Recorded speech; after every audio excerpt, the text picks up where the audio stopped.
charte de Rome l'arrêt de la croissance. Et il préconisait la croissance zéro pour permettre aux pays. Je fais une petite digression ici. Aux pays sous-développés, on disait. La grande révolution, la grande contre-révolution intellectuelle ne s'est pas faite avec des fusils ou avec des tanks. Elle s'est faite avec des mots. Les pays colonisés étaient des pays exploités, étaient des pays dominés. Puis brusquement, un jour, c'est devenu des pays pauvres. Alors s'ils sont pauvres, c'est parce que Dieu l'a voulu, enfin on ne sait pas. Ils sont pauvres. On ne va pas chercher les raisons de la pauvreté. Et puis on s'est aperçu que la pauvreté, ça marquait encore trop la différence entre les pays riches et les pays pauvres. Donc on a dit, c'est des pays sous-développés. Alors là, c'est encore mieux. Les pays, ils sont dans l'état de pauvreté, de misère où ils sont, non pas parce que on exploite leur richesse, on exploite leur talent, on exploite tout, on exporte une machine-outil contre 20 sacs de blé, et 6 mois après, la même machine-outil contre 30 sacs de blé, contre 40, etc. Cela c'est pas du tout ça. Ces pays sont sous-développés, ils n'ont pas été capables de développer suffisamment leur production, leurs moyens de production. Alors on va leur vendre des machines pour se développer. Et du coup, les pays deviennent des pays en voie de développement. Il n'y a plus de contradiction, il n'y a plus la moindre contradiction entre pays riches et pays pauvres, pays dominants et pays dominés. Il n'y a plus que des pays en voie de développement. Et d'ailleurs que les pays développés vont aider à se développer et à les rejoindre. Ce glissement d'un conflit à un état de consensus est la véritable contre-révolution. Donc, quand les économistes, les chercheurs de la Charte de Rome sont venus proposer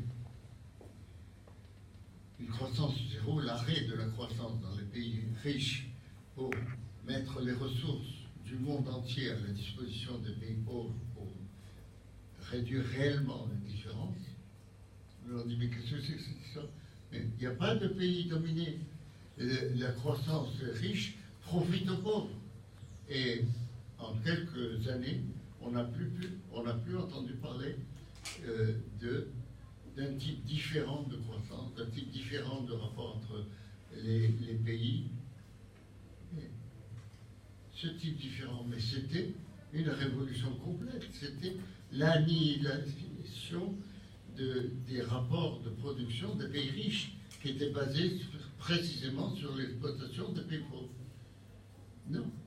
Non, ça ne convient pas. Donc nos économistes à nous, ils utilisaient les instruments avec lesquels on avait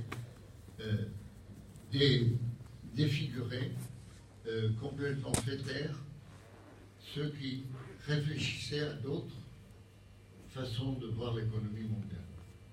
Bon, il y a d'autres choses dont j'ai parlé, à chaque fois en essayant de dépasser les apparences, d'aller au-delà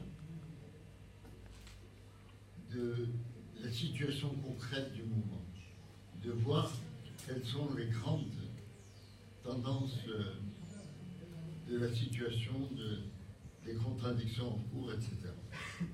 Je pourrais en parler, mais je préfère effectivement vous laisser la parole, vous laisser poser des questions, apporter votre point de vue sur des choses.